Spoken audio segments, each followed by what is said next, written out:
And now, Richie Fuerch.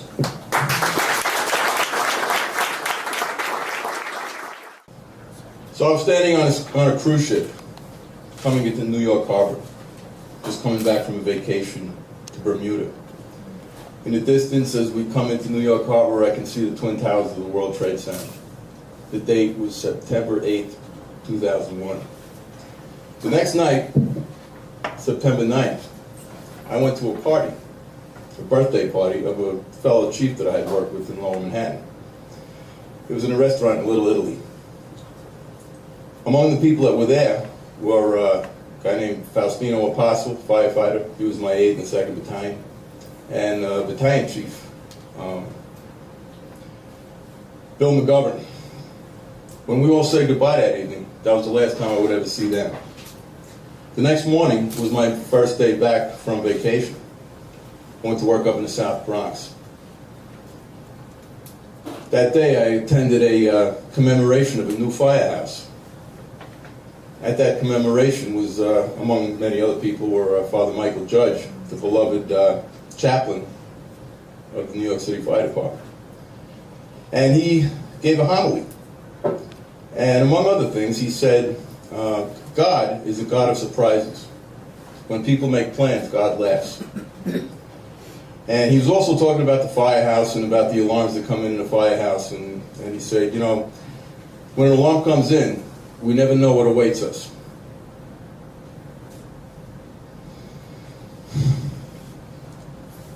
The next day was his last alarm. The rest of the day went pretty routinely, I think. I don't really remember. The next morning, September 11th, I was being relieved. New chief was coming in to relieve me.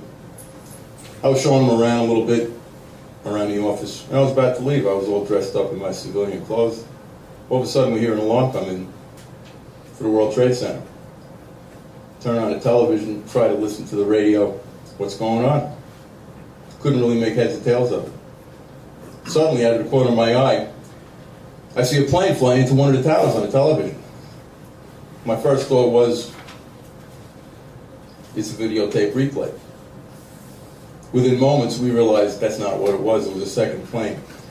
We realized we were under attack. Pearl Harbor came to my mind. And I think the ensuing hours were just a mishmash of memories for me. Firefighters started coming into the division, reporting in response to a recall. They commandeered a bus, loaded up the bus, drove down to Ground Zero, had a second bus. We had it all loaded up and ready to go, and I got a phone call that said, don't send any more firefighters. We have too many people down here. Just have them stand by in the firehouses. So that's what they did. Things happened very quickly that day. I remember seeing the first tower go down on the television and then the second. And the thoughts that came to my mind were, how many people are dead here? How many people died? How many people were killed? We heard about the plane flying into Pennsylvania, crashing in Pennsylvania, plane flying into the Pentagon. What was next? Is that it? Was that the end? Anyway, the rest of that day and night, again, I don't have a very good memory of what happened. Next morning, we're all gathered together in the office trying to figure out what's next. So I'm designated to go down to Ground Zero. It's the morning of September 12th. As we drive down West Street, we pass several military checkpoints. Military people with automatic weapons. When we get past the final checkpoint, we see the devastation. It's unbelievable. Debris everywhere. Piles of debris as high as 8 stories. Eventually I got assigned to supervise operations at a pile that was once number 2 World Trade Center, the South Tower.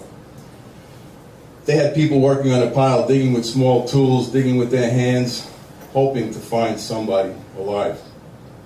On that pile I met a captain whom I knew. He was looking for his son.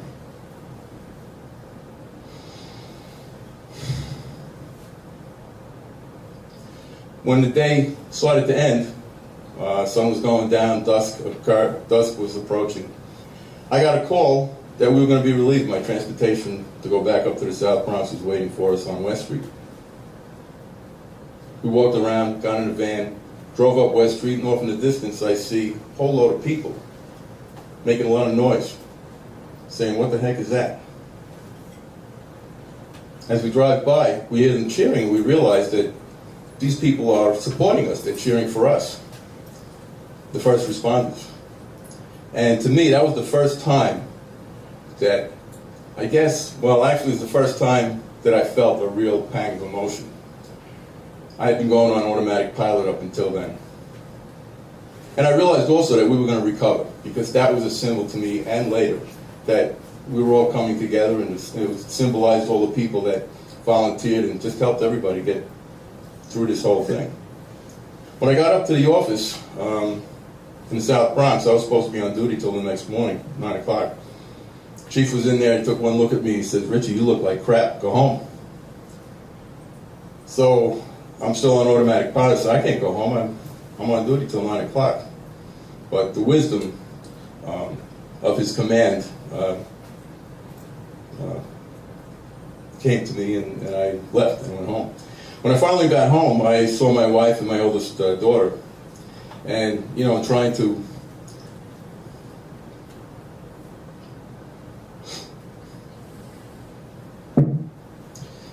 to talk about what happened the previous 2 days, I broke down. It was a tough moment for me, as well as it was for many other people. And that was probably the last time I felt any emotion for a long time. Over the next several months, what we did in the fire department was we went to work in the firehouse, we worked out at Ground Zero, and we went to funerals. It was not easy. Finally, in February, I was assigned to work exclusively at Ground Zero, working on the recovery, which by then had been pretty well organized. And actually, what had been called the pile was now kind of called the pit, because we were basically almost down to bedrock in many places. That was a tough month. And when we were done, we went through a debriefing in a dark construction trailer.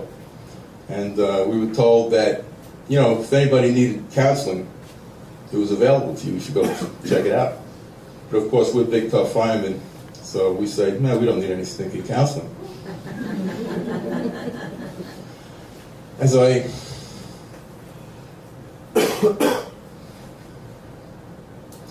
I went to work in the firehouse over the next several weeks, I realized things weren't quite well. I was anxious, I was angry, I was having trouble sleeping, I was hypervigilant, and I realized I needed to go to counseling, and I did. And I sought out counseling at the FDNY counseling unit. And with the help of those counselors, the therapists, and with the help of my family and friends, I was able to recover.